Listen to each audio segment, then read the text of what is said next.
మా ముఖ్యమంత్రి రేవంత్ రెడ్డి గారి ఆశీస్సులతో యావత్ కేబినెట్ డిప్యూటీ సీఎం గారు బట్టి గారితో పాటు యావత్ కేబినెట్ తో పాటు మా పిసిసి అధ్యక్షుడు మహేష్ కుమార్ గౌడ్ గారు నేతృత్వంలో మేమందరం కూడా ఇవాళ ప్రజాస్వామికవాదులం, సామాజిక న్యాయం కోసం పోరాడిన వాళ్ళం, తెలంగాణ ఉద్యమకారులకు మాకు కాంగ్రెస్ పార్టీ అవకాశం ఇచ్చింది.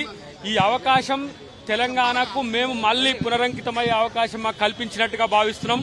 ఈ రోజు మార్చి 10 మిలియన్ మార్చ్ జరిగిన రోజు మొట్టమొదటి తిరుగుబాటు బావుట, అప్పటి ప్రభుత్వం మీద తిరుగుబాటు బావుట వేసిన రోజు.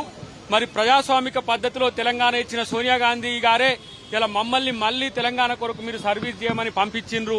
దాంతోపాటు ఇక్కడ ప్రభుత్వంలో ఉండడం వల్ల ఈ అవకాశం ఇచ్చిన ముఖ్యమంత్రి రేవంత్ రెడ్డి గారికి మా ప్రత్యేక కృతజ్ఞతలు.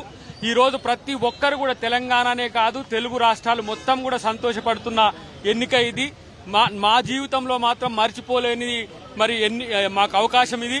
రేపు మాకు ఎన్నిక కూడా జరుగుతుందనే భావన ఉంది. ఈ తెలంగాణలో సామాజిక న్యాయ పునాదులకు కాంగ్రెస్ పార్టీ ఎంత చిత్తశుద్దితో ఉందో ఇంతకంటే ఎక్కువ తార్కాణం అక్కర్లేదు. కాబట్టి మేము ఈరోజు తెలంగాణ ప్రభుత్వం చేసే అంశాలను, ప్రజల సమస్యలను పరిష్కారానికి మా గొంతును వినియోగించిన ఇన్ని రోజులు మేమే ఇప్పుడు పరిష్కరించే దిశకు మాకు అవకాశం కల్పించిన కాంగ్రెస్ పార్టీకి ప్రత్యేక కృతజ్ఞతలు తెలియజేస్తూ ఒక్కటి మాత్రం చెప్పగలం, తెలంగాణ ఎన్ని ప్రాణత్యాగాల పునాదుల మీద ఏర్పడిందో, తెలంగాణ సమాజం ఏం కోరుకుందో కాంగ్రెస్ పార్టీ అది అందించడానికి సిద్ధంగా ఉంది.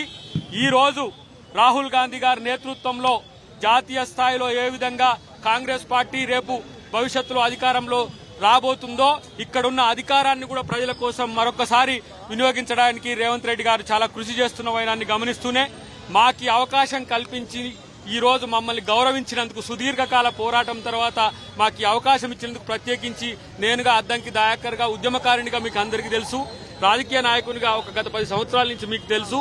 ఈ రోజు ఈ అవకాశం ఇచ్చిన ముఖ్యమంత్రి గారికి అధిష్టానానికి నా ప్రత్యేక కృతజ్ఞత.